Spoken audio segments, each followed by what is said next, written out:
From busy carpenter to developer, I'm about to head off to see one of my mentees, Rick, who is building 3 houses in Ilford. Let's go and see how he's managed to do it. Okay, so we're here with Rick on his site, building three houses in Ilford. Ilford. Okay, so how did you find the site, Rick? I found the site, it was on market. On market, yeah. The way that I found it, from the guy who sold the site, the vendor, owns that house. Okay. And the carpenter who's worked for me, who's actually working right now, rents that house. So he was aware of the site. So he made me aware of it. It was on market at the time. So he knew he was looking for your own site. Well, funnily enough, take a step further back. I'd just done my mentorship with you. Mm-hmm. And one of the key things we took away from was talking as the new telling person. everyone, Right. yeah, telling everyone what you do. So from being a building contractor, I started walking out from that day. I'm a property developer. I'm a developer. And it's so true how it works, because even though he worked for me and the site was available, he'd never mentioned it to me before. When I came out the mentorship, Because you're just a builder. I'm a developer. All of a sudden, hang on, there's a plot behind my house. So the attraction and how all of that works. So that's really, crazy, that's yeah. right. They're That's here how all the I found time with somebody you knew all the time working for you. Exactly. But because you're now got a different hat on, I'm no longer a builder, I'm a developer. it. Yes. All of a sudden you start attracting different opportunities. Exactly. Yeah. So that's how that worked, and because the vendor knew of the relationship. So this and that I was is a this has builder. just come on the market though, but he told you about it. Well, Was just gonna sell. actually, I think the story with this is a bit different. It had been on the market a year ago without planning. Sorry for interrupting this video, but look, 70% of you are not actually subscribers to the channel, and you're going to be missing out on some great content. We've got loads and loads more case studies coming up, loads and loads more of educational stuff to help you get into the property developments. So if you make sure that you click and like and share and hit the notification bell, then you won't miss out on the content to come. Okay. And then he got it with planning to sell it with the uplift. I think it had just about gone on the market at the time. He knew about the connection, which put me higher up the list of people, of serious people. And then we put in the offer at asking, and he accepted the offer. Okay. So you paid full asking price. Now for the people watching this, I didn't want to. Okay, so you didn't want to, but let's say, why would you pay full asking price? Like, well, I felt at the time, so this is also interesting, I felt at the time, because there was a lot of interest in the land, and certainly that's what I was being told, I needed to be at asking price in order to have a shot. In hindsight, the land is worth what the land is. Doesn't matter what the price is.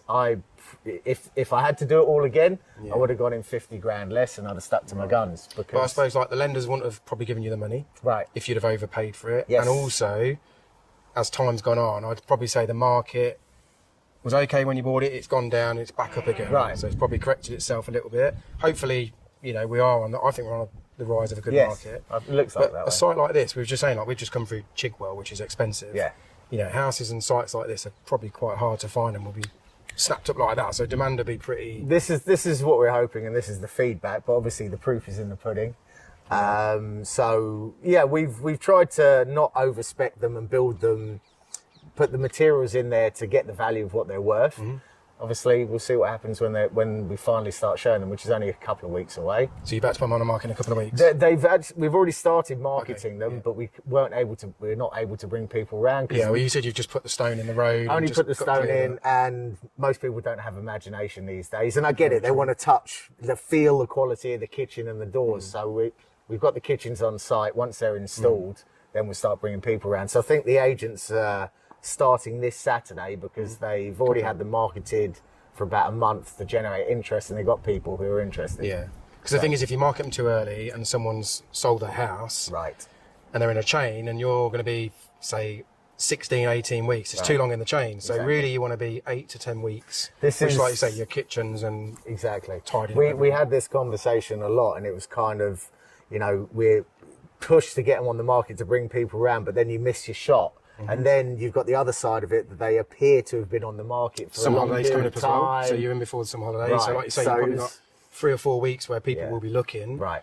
They'll go off on the holidays, go through legals and stuff, and then want to be in by September, October, which I guess is about when you're going to be finished. Yeah, we wanted to be in a position where when people come, they can make an offer, and we can start to get the ball rolling. So, So how did you fund the purchase? For development finance. So fully funded the whole lot. Fully, well, 50% of the purchase of the land and 100% of the build cost. And where did the other 50% come from? 50% was private funds. I've got a partner involved on this site, 50-50. Yeah. Okay. So I mortgaged the house, leveraged everything I got, everything from work, put it all in. Yeah. Okay. So again, you just do what you do. We got to do to raise the money. Right. How much was the site? How much did you actually pay for it? 700,000. Okay, but I mean, this is Ilford, so it's pretty expensive. I mean, yes, it's expensive. I mean, funny you say that about the other crest of the hill. The land value drops here. As I said, I think realistically, even when we used the deal analyzer, it was about 650. Was it? And wanting to get the first one done and being keen and we'll make it work. In hindsight, because there are so many factors on a site with time and construction. I knew it from construction, but once you've got the development finance and everything else in the mix, it's a different animal. So in retrospect, I'd have said, no, it's 650 because and I've also learnt what site ready means. So on this site, he hadn't spoken to any of the service companies to get designs. He hadn't done a topographical survey, hadn't done a soil survey. So there was still a lot of unknowns at the time, again. Which are normally done when people bring a site to the market with planning. It should have been done. Yeah. So again, with hindsight, if the site's not quite ready, I would have said, hang on a second, that's going to take 8 weeks for us to get it done. I'm going to be paying interest on the finance. Either we have a long exchange and you go away and get it done, or if I'm going to buy it, then that's got to be factored in. But so all of that part of the financing side of things was a good education. I mean, that 50,000 that you wish you got the land cheaper for, Yes. if you split that over the 3 properties, Right. bearing in mind we're in a good point in the market now and things are selling, and you're a carpenter, so you've done some nice internal finishes, you'll probably get that money back, especially if there's going to be 10 or 15 buyers here when they do push the button on the weekend. Yeah, get them all here within the hour. Exactly. You will get people jumping. Definitely, we hope so on the sales side, but there's so many factors. Like I say, when you're on finance and you've got a ticking clock, and just to ease, because you've got loan to value and how much you've done versus how much you're drawing, and that 50,000 plays a big piece of the puzzle in that sort of middle section. Yeah, we went to see a guy yesterday, Luke, just built 2 houses, or building 2 houses. So his was on the market for 600, his smallest one, and he's just sold it for 625. Oh wow! And his bigger one, come on, and his bigger one. So we think his bigger one will sell somewhere around 650. Great. So again, he's looking at higher than his predicted GDV. Yes. I mean, he's come in after you, so he would have come in on. The market's picking up. Yes. Yeah. I mean, we had one fall out of bed a few weeks ago, sold straight away that same week for the same money. Right. So. Things are selling. Obviously, I come and meet a lot of you guys like yourself. Yeah. I think the market's good. So I think you'll get some good, and like what is available around here for this sort of price. Exactly. Brand new. Right. So we're confident on that side of things, and certainly the way it's worked out in timings, the market's stronger now than even it was at the beginning of the year. So it is kind of the right time, because again, that piece of the puzzle you don't know. You might finish them sooner, but it's a quieter time, and then they sit still. With the finance, you can sometimes repackage the finance, right? With the ticking clock. You can do, but there's always a cost to that. Yes, exactly. That's never cheap. No. So ideally, if you can work within your facility, it's better. Exactly. So no, I think for us, the timing for all of those kinds of things has been right. So yeah. Okay. And challenges. You've had a few challenges. Had a few challenges. So, which I think this is about being open and honest. Yeah. I mean, developing is big rewards, but technically it's also big risks as well. And there's also things that can go wrong, which have got to be factored in with time and money. So let's just talk about a few of the challenges that you've experienced. I wouldn't say hidden costs, but these unknown costs, but especially with... and an open timescale. Right. Because you're in the hand of the planners. Right. Well, it's the planners, but also specifically service providers. They take their time, especially Thames Water and all of these people. So that's a bit of an unknown. So having that piece of the puzzle. We also had... Alongside that, we knew that building regs drawings hadn't been provided at the time, so we knew we were going to do those. And the plan was to redraw the drawings, tweak the houses a little bit within what we could do and resubmit them. But that turned out not so well, because the architect who was due to submit the plans didn't submit them, even though he emailed me and said that he did. So when you submit the building regs drawings, it takes up to 8 weeks for them to get approved. And it took us best part of 8 weeks, I think, to get them redrawn. We redesigned the roofs as well, get a bigger loft. And he was supposed to do the change of roof and the building regs drawings, emailed and said both were in, and then 5 weeks later emailed and said, oh, we actually didn't do the building regs drawings. That's a bit naughty, isn't it? So we missed the 5 weeks, had to resubmit them. Because of course all that time you're just thinking it's been done. Right, and we were sitting on our hands waiting to do the work, and the development finance was ticking along. It still took him about another 2 weeks to actually submit them. And the change of roof, he did the wrong type of application, so that then got refused, and we had to resubmit that one as well. So we lost quite a bit of time at the beginning. Yeah. I mean, the thing is, if you'd have been doing this while you're going through the purchase, which is when we normally try and do this stuff, you're just obviously risking your money because the vendor could pull out. But at some point, the vendor's going to be a bit like, come on, you said you were going to complete in 3 months or something, and then it's 4 months, 5 months. So at some point, that vendor could easily just pull out and you're 20 grand in or something. It's interesting because I think I probably would have played that game a little bit stronger because, you know, a bird in the hand's worth two in the bush, and while people say all of that stuff... Option agreements are pretty good for that reason, because you can lock the vendor in, and at least it buys you time to get all these things done. Or you've exchanged and the deal's in play. Or no one's going to walk away from a deal on exchange. And but it's interesting because the plan was to do the building regs drawings between exchange and completion, but the vendor was a bit tricky and very inexperienced. And what happened was we exchanged, and parts of the contract that he had to do specifically with his architect and assigning the copyright to his drawing, his architect then refused and was holding us to ransom. Really? He wanted like £100,000. Really? Yeah. Wow. So this became a massive problem, and then at that stage it looked like we were going to end up suing him and the deal wasn't going to go through. And for that reason I didn't get ahead with the architect's plans because I'd already sunk in 10%.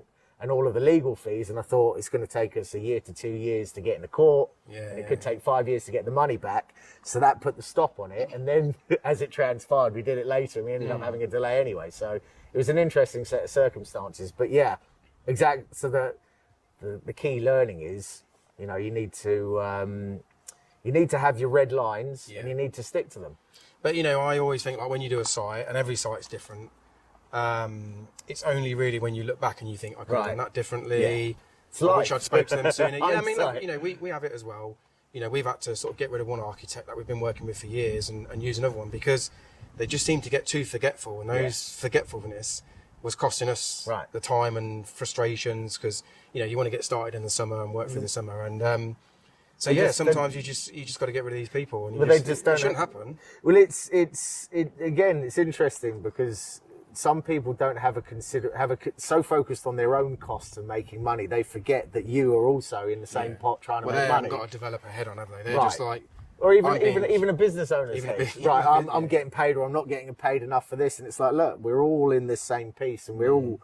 Like you say, we've submitted it. Right, we're all in a team, like it or not, in a joint venture to some degree, and you've got to do your part because there's real world consequences if you don't, especially when you've got this ticking clock. So I also don't think a lot of people think long term. Right. So past the one deal. Yeah. You know, it's just one job. Yeah. Keep me busy for 4 weeks. Exactly, because I need to pay this, and I got that, and I got my holiday, and I got my 6 months, and not thinking.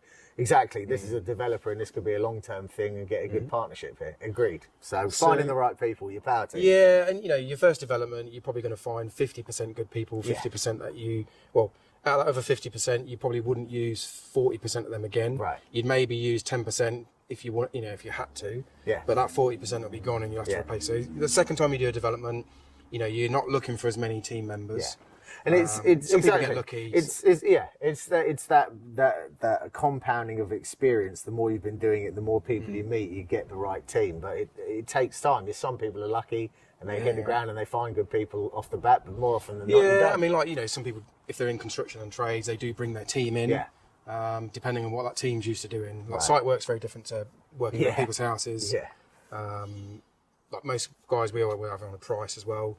Yeah, a lot of guys are used to that. Definitely work, price. Forget day work. Price work. Yeah, we don't have anyone day work. But it's just it is a different mentality. And, I mean, you want people incentivised to get to work and do the work. Obviously, there's a standard they've got to go to. Exactly. But people who are used to working on a price, they're here at 7. They just get it done because they want to get paid. They want to earn their money. Yeah, grafters. Right, exactly. People on a day rate, it's just a different mentality. It's really simple. If you could finish it and stay an extra hour, and you're on a day rate, you're going to think, well, I might as well come tomorrow. I'm going to get paid. If I'm on a price, you're going to say, I'm going to stay this extra hour, 2 hours, and get it done. And it's literally that simple. So I would say that 1 hour's work. And this is normally half a day's work. It's a new decorator to come and have a look. But exactly, it's definitely job price is the way to go. Tell us about utilities, drainage on here. Any challenges? Yeah, everything. Yep, everything, yeah. But it's on a slope site, so automatically you are going to get. We're on a slope site, and quite a tight site. Yeah, tight site, and we've got this private roadway, and which is used all the time. Used all the time, but shared ownership. But the utilities aren't here. There's 2 bungalows next door that were built in 2017. They've got the water, gas, and their electrics in, but they had 2 single supplies. So when we spoke, no capacity to tap. No capacity to tap into the gas, yes, but nothing else. Then when we got UK Power Networks involved, because of the length of the run, it went to the commercial team rather than domestic. Then they wanted to run a 3-phase because it's 3 houses rather than a single phase. Yeah. So then that meant we had to provide our own meter for the step down units, pay for the step down units to break them down, do all of the work. So that was more expensive. Thames Water, well, everybody I think knows about Thames Water. Everything's expensive now that the foreign billionaire owns them. Yeah. And so we had the services at the back.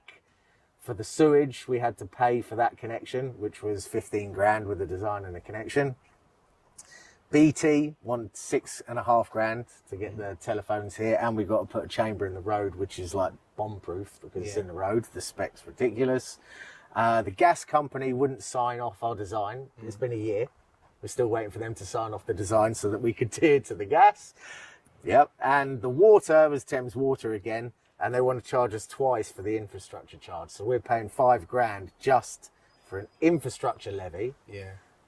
And then we're putting in the pipe, and then we're paying to put the meters in, and the homeowners are going to be paying for the water, but we still got to pay them 5 grand for the pleasure of giving them 3 new homes. We had a similar thing with a BT pole, so 9 metre, the cables are 9 metres above. Right. Bearing in mind it's only like a little site like this. Yes. Got to raise the pole to 10 metres. I mean, you ain't getting anything down here 10 metres high, but you have to pay for it. Right. It's just, I mean, yeah, I get it that some infrastructure has to be done, but you cannot standardise and say, agreed. From now on, every single pole, wherever there's a cable, 9 metres has to be raised 10 metres. Yeah, it's got to be not site specific. Yeah, I get it on a main road or a site of 300 houses. It's the same with the chamber because of the change of direction. Excuse me. They wanted to, because of the change of direction, we couldn't do it in conduit. And because it was in the road, because of the length of the run. Not the length of the run, just the change of direction, and it's 1 to 3. We've got change of directions in here, but they actually wanted every time we did a change of direction. I told them that's not happening. And obviously they put that in the road so that they can put their infrastructure and expand, but to where? There's no other houses, and there will never be any other houses. That's what it is. Right. Yeah, so we're paying, right, so we got to pay to put that in for something that's you can Cobra 50 to 100 metres these days, right? Yeah, so exactly, and you can put in a single core cable with 100 strands in it. It's like you don't need to build this massive chain anyway. So yeah, the utilities again everything was expensive on this one, and a lot. And where's your drainage go out the back, or does it? So drainage goes out the back from the front to the back. So was it deep? Really deep. Was it? Yeah. Because because it was sloped, we had to start at the lowest point here, run all the way down the side alley to the back. So and where it teed into the main sewers are about 2.5 meters deep. Yeah. Because we're that deep, we had to put a 1,200 mil concrete chambers, which weighed a ton each, and all of that stuff. And then the best part was because the run was so long, our drains are 100 mil lower than where we tap into the main sewers. So we got to put a macerator in for the whole site. Oh, really? 100 mil. Wow. And you couldn't have got that out just on the full and because we had delays getting the sewage in, we ran the drainage early. Yeah. We got everything in and we did it, and we did minimum fulls. We probably could have finessed it, but we actually put the chambers in and everything ready to get the connections done later because we had to get a certified self-lay installer to do it. And in the alleyway at the back, they've got rainwater and the sewers, but the sewers was the furthest one away, which meant they had to tee up and over. And because of that, 100 mil.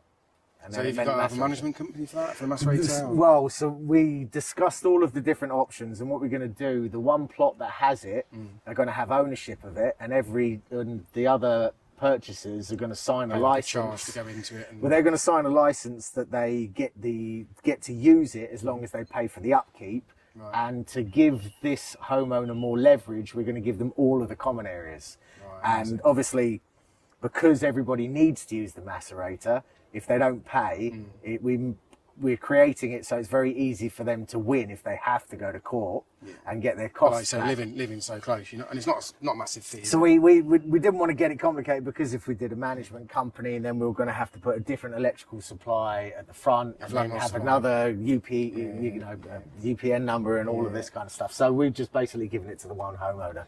Is this for you? Delivery? It is me, not a delivery. See, that hurts, doesn't it? Yeah. Buying bags of soil. It's painful, isn't it? Oh, no. What's really painful? Pain to get rid of it. No, yeah. The earth here was beautiful, because it was like a private allotment. Right. And each of the gardens backed onto here, and the guy who owned the house originally owned this one, and then he bought it and bought the land. And as I was scraping it, the beautiful black soil, and I'm like, I wish I could put this somewhere, because I know I'm going to be paying to bring it back. Fucking annoying. So you're going to carpet upstairs? Carpet upstairs, carpet in the bedroom. Do all these downstairs. This is it, just the bit you can see, the hall and the super room. Looks a lot of kitchen.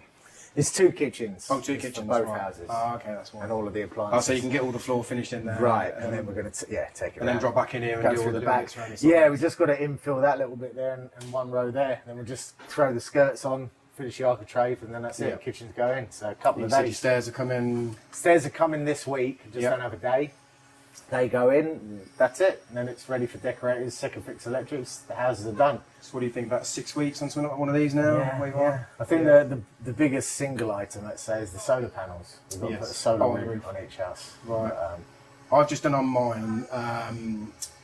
My architect said to me, he goes, I presume you don't want the solar panels. Right. And I said, well, not really. And he said, because you'll just drop down from an A to a B rating. Right. It's like, B rating is still good. Yeah. But we're normally B85, B87, B83, I think, is the worst we've ever had. So, and this is brick and block, 150mm cavity, dry firm, underfloor heating. So we're still meeting good SAPS calcs. Yeah. Traditional build. But I'd have gone for that. I think when we did the SAPs, the woman said, you've got to either put solar panels in or an air source heat pump. Sometimes it can be a planning condition, 10% renewables. Maybe. I'm just not a fan of air source heat pumps.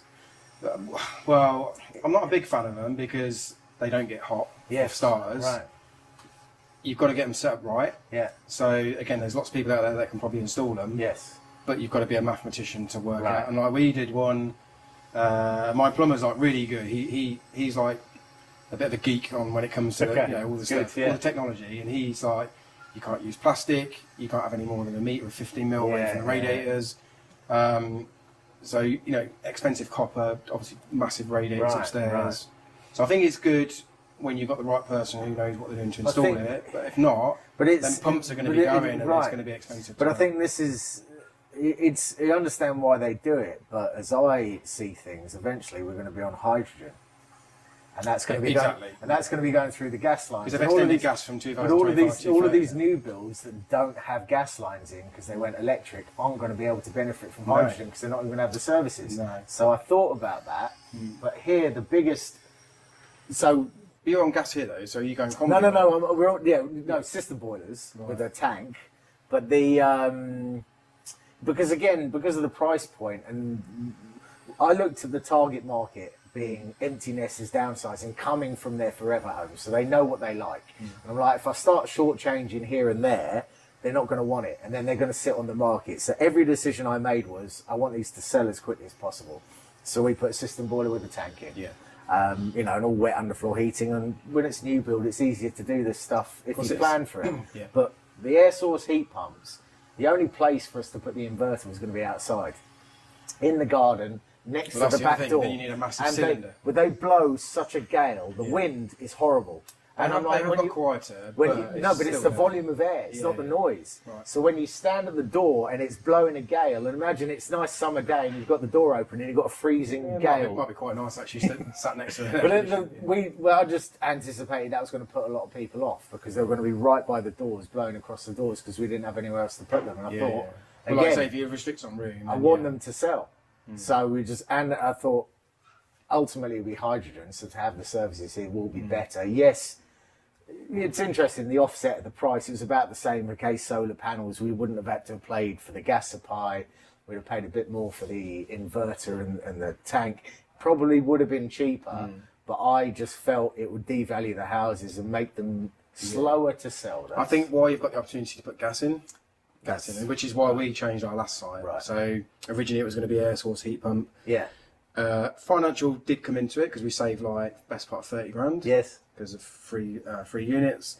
So we saved 30 grand, but then like it was just simple to put a combi boiler in. We didn't have to put a massive cylinder in, have the air source heat pump somewhere. Right. But Caden did say to me that the good thing about the existing gas supply, they can just run hydrogen straight now. That's why they're upgrading. So they haven't got to change the infrastructure. They've done all of that to make sure that it's easy. Yeah, to I think over. he said to me they've future-proofed it. That's why there's so much gas works going on. But I mean, it's interesting because these conversations we're having, that most developers who aren't contractors probably don't have, and the minutiae of the detail that we think about when we're building these houses. Sometimes I think, am I going overboard? But at the same time, I'm like, but I want to. It's got my name on it, and this house, someone's going to live here and create memories here, and it's got, this is going to stand here for a long time. Ultimately, you build them to sell as well. So that's the other thing. There's no point doing something personal. Exactly, you've got to take the personal aspect out of it because it's not my taste. And there's got to be a financial aspect of it. Yeah, and you've got to weigh all of those things up. You've got to build something that's equal to the value you're asking for. Planners don't get this yet. Right. Architects don't get it yet. And everyone puts personal taste on it. And here it's like, it's not my house. Yes, I want it to be nice and I think about it, but also because we conceive, because they're new build bungalows, that they're empty nesters and older, I made these a bit more traditional with the skirting and the architrave and the doors. Yeah. Just have a modern traditional feel. So all of that thought did go in. Because you want to go and go, oh, this is nice. And and like you say, you put the flooring in. So some developers wouldn't do that. Right. And like you say, you're making it. So when somebody does come in, they've no excuses to either say, well, it's great, but I've got to go and spend 10 grand on flooring. Or exactly. Because this will obviously go onto their mortgage if they own a mortgage. Yes. So. Exactly. And I think there was an interesting learning from one of your experiences when you were selling them a bit off plan on the 5 side, and people were asking for changes, and you accommodated that. And I learned that. Like, if someone came and squeezed it, no. All sockets are in. If you don't like it, and look, everything's going to be white plastic. They can customize that stuff. We're not putting in fitted wardrobes in the dresses. No fitted wardrobes. Nothing like that. So they can do it, but everything else is in it. Can you do this? No. You just got to, you can do it after you own keep it simple, because the other thing is you get one person asking, yeah, oh, Rick's done this for me, right? As I'll go and see Rick. Next thing, it's like, well, you've done a feature wall for them, right? And again, when you've got development finance, it's a ticking clock, and I'm not going to get anything more. I would rather take 5 grand off the sales price and sell it, and you do it, because the interest is costing me far more than the aggravation and the time. It's like, so it comes. I think a lot of people do think that. But it's the value of a mentorship.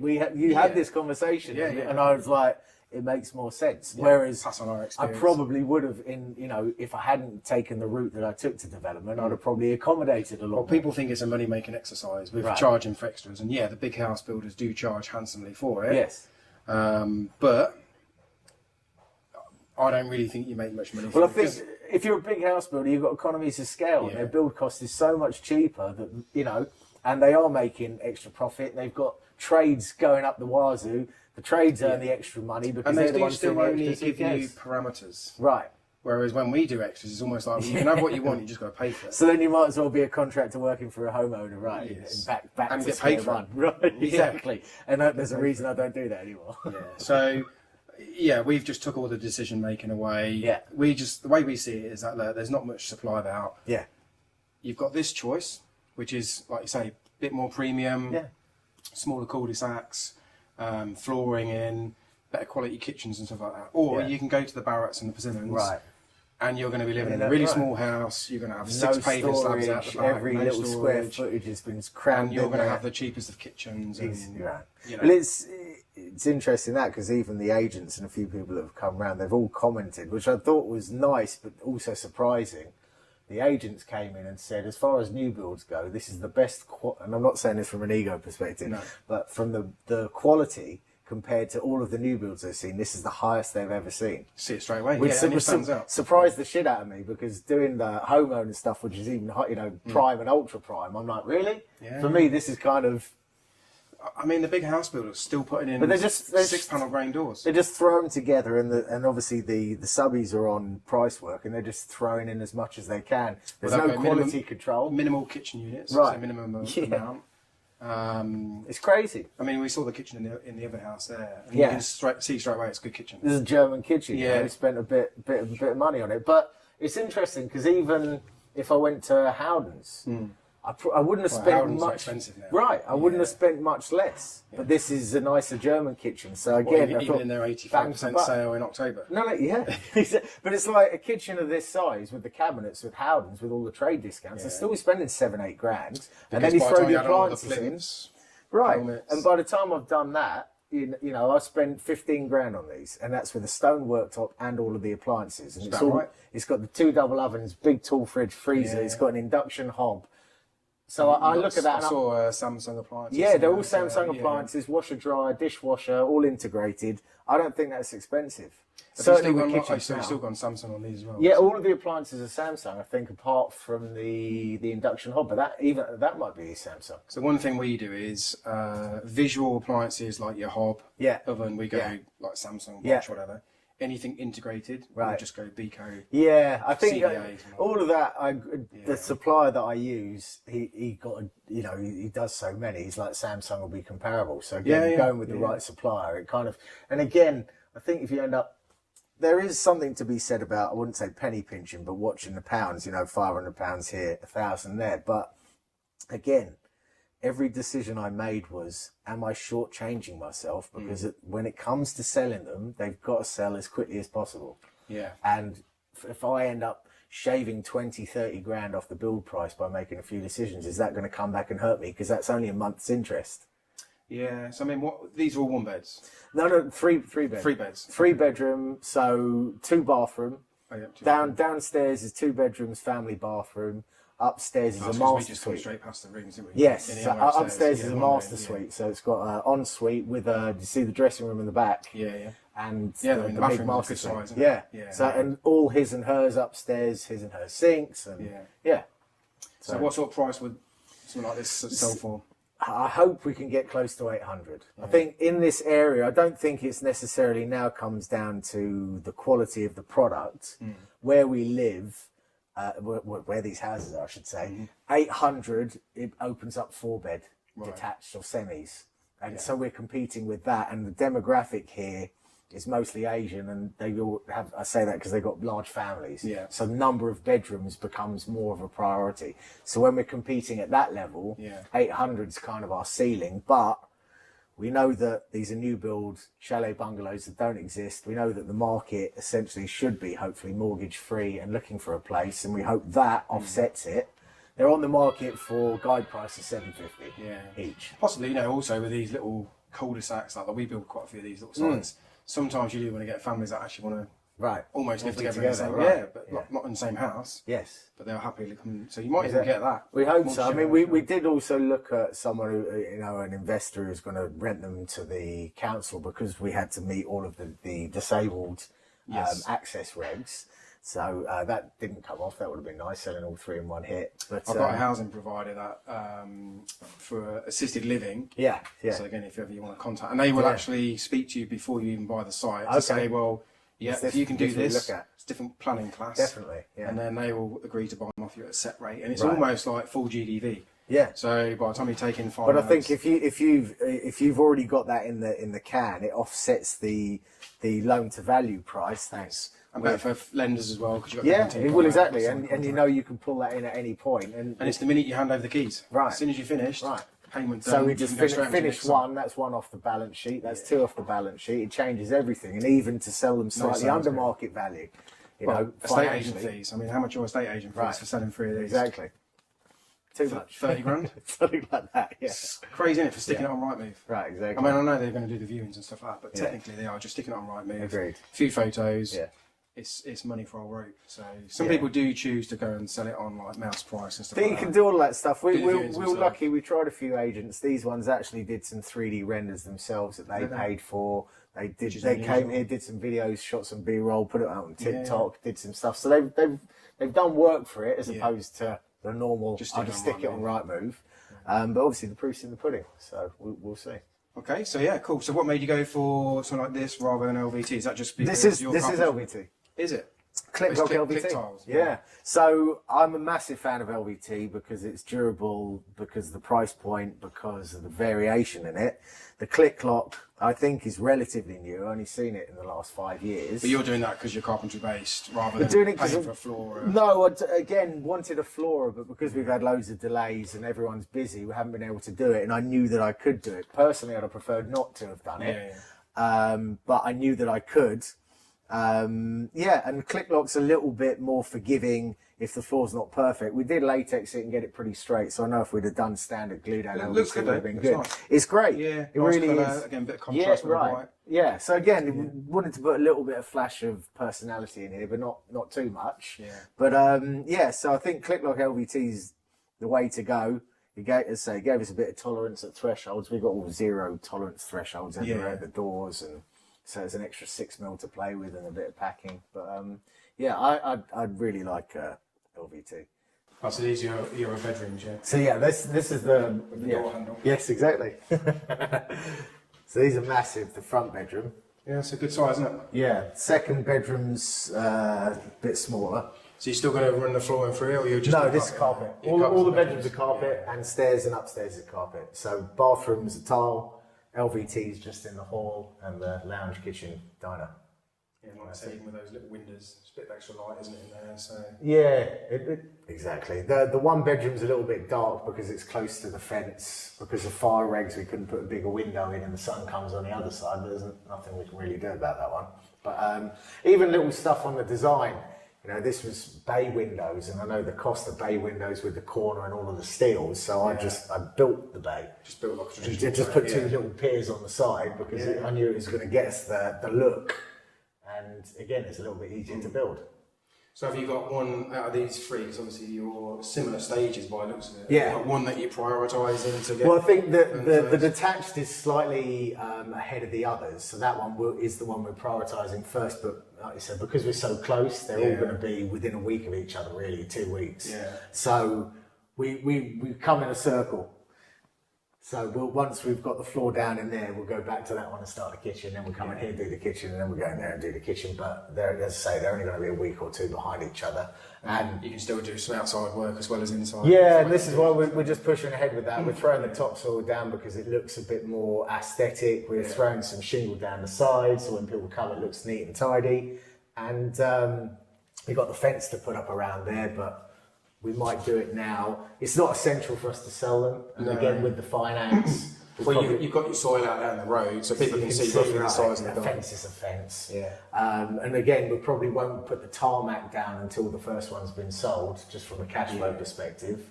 Everyone knows what tarmac looks like, right? So Yeah, but I mean, like, I think, like I say, another week, you just have another skip comes, Yes. so you can start and have a bit of a tidy up again because the other skip was full. Yes.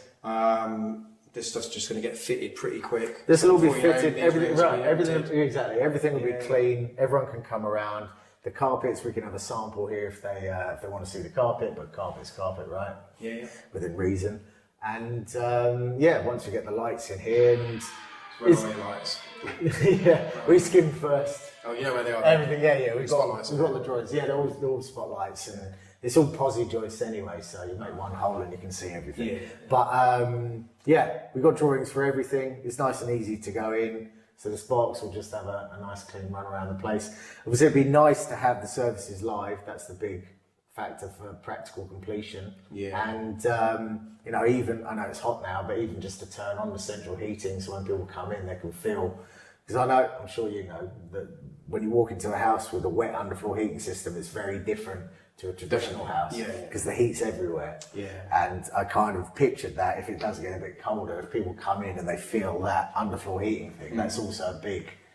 Some houses can be quite, 10, 15 degrees difference from north facing here to south facing in the kitchens and stuff. There's something different about underfloor heating because it's everywhere, and you just walk in and you've got that cushion of warmth up to here, haven't you?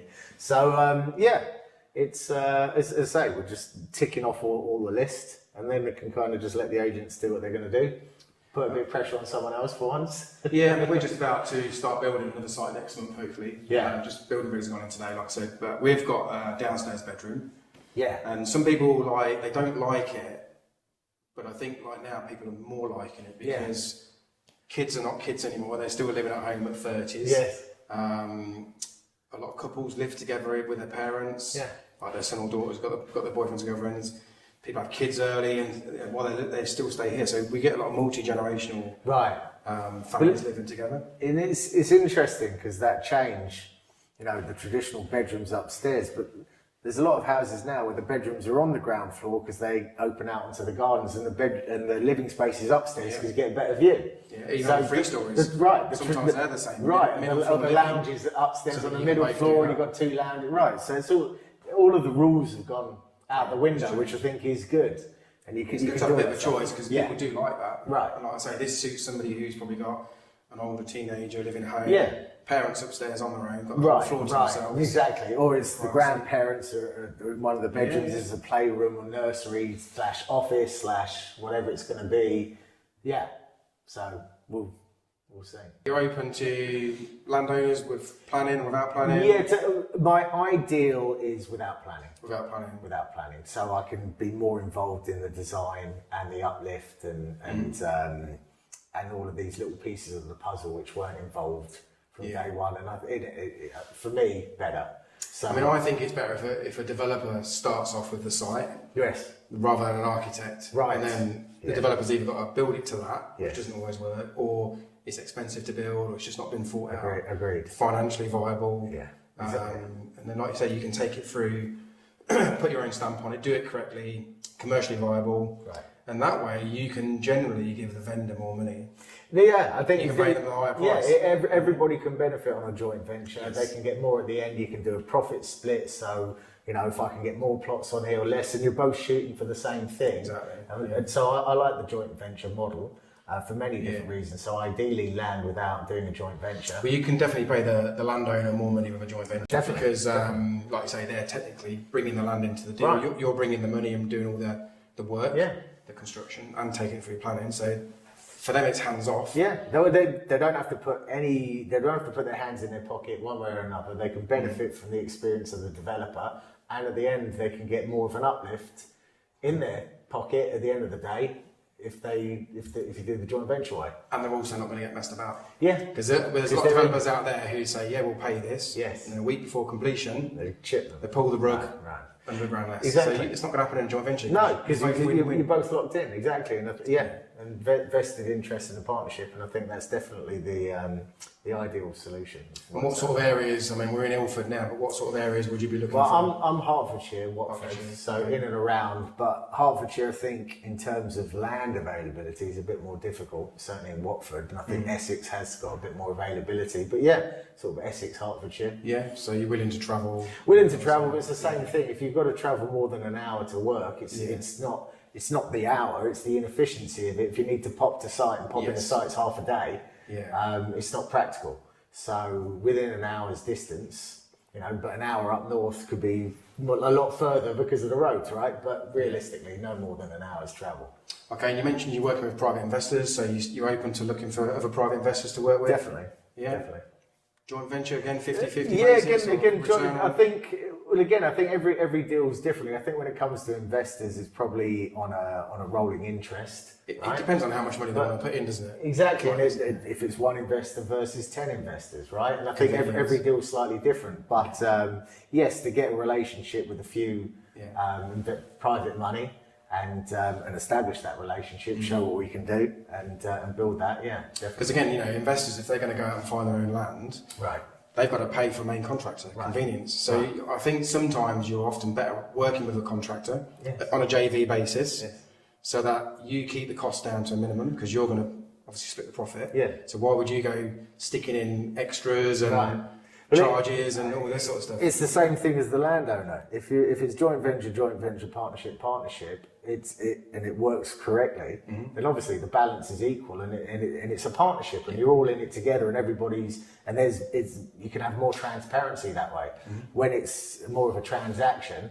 So ideally, the scenario is to work with some people and build some long-standing relationships and have more partnership than anything else, where we're all in it together. Definitely. The only thing the money man doesn't necessarily get is a say in the style of the house. Yeah, but that's where your expertise comes in, because you build them. Well, exactly. So where people can get carried away spending money, unnecessary costs. Well, I would like this. It's not what you like; it's what the market. It's not about shortchanging. You've got to really look at what's the end product we're delivering and deliver that product. Yeah. You don't want to build a Ferrari for someone who can only afford a Skoda, right? Exactly. So it's about delivering what the market has, and having not having an emotion attached to it. Yeah, a lot of people get emotionally attached. Yes. So what would you say to anybody watching this video, thinking of getting into developments? What sort of advice would you give them? If you're thinking in getting involved in developments, get a mentor. Definitely. I think it's if you're coming from the contractor side of things, obviously there's a lot to learn. If you're coming in as an investor side of things, it can be a bit more of a challenge, not understanding the construction and finding a good construction partner. But definitely education is the most valuable thing. I wouldn't have done this without you, or I'll say it another way, it'd probably be another 10 years before I started this if I hadn't have met you, had the mentorship and the value of all of that, all of the... And you've worked on bigger projects than this in your previous... Yes. Because how big was that HMO? So the HMO is 162 apartments. So 162 apartments. Value on that one? The building was worth about 30 million, I think. The contract value was about £1.5 million. Domestically, the biggest contract I had was about £1 million, and a house that went from 2.5 million to 8 million in value. So you do the work and make the client the money. Yeah, that was a big eye opener for me, because at the end of the day, he made £4 million, and I just about broke even on that job. And it's not like he did it to screw me, even though it's just like it's you say, your price to do the work, you do the work, they make the uplift. Right, and I thought, really what it came down to is I'm not getting the value of all of my work and my experience, so I wanted to move myself into an avenue where I got to benefit the most out of my graft and my experience. And like you said, the two things missing really are the land and the money. Yes. You've got the value and the skills. Yes. You just need those two missing parts, and then you can make the uplift and share it. Exactly, because it's rare that one person can, has everything. And again, from people who've got investment and want to get into developments, finding a contract partner who's honest and knows what they're doing is difficult. So, hi, I'm here. And again, from the same thing, people who are selling land and want to get the most value out of it. If it's personal land, obviously most people have a bit of, what's that word? Legacy. They want to have some kind of, we deliver this as well as earning money. And if you're in a joint venture, you have an opportunity for that. If it's just a purchase, then you're not. It's like, it's a transaction, get done. So, and like I said, I think if you can get into relationships where everybody can benefit if you all work together, I think it's best for everybody then realistically gets the best outcome. So, so how can people get in touch with you? Instagram, Lacale Homes Limited, I think it is. We've got the website, lacalehomes.com, and I'm sure you're going to share my contact details. Yeah, we can put your details in the description below. So. Any of those ways. Yes, if you've got land, you're an investor with money sitting in the bank doing nothing, and you want to get into developments and want to work with someone who's got the skills. Or if you're an experienced investor and you're looking for a good contract partner and you're sick and tired of not having clarity in those relationships, then reach out. We'll put the description, the details in the description below. Lovely. And thanks for showing us around. Pleasure, thank you. Cool.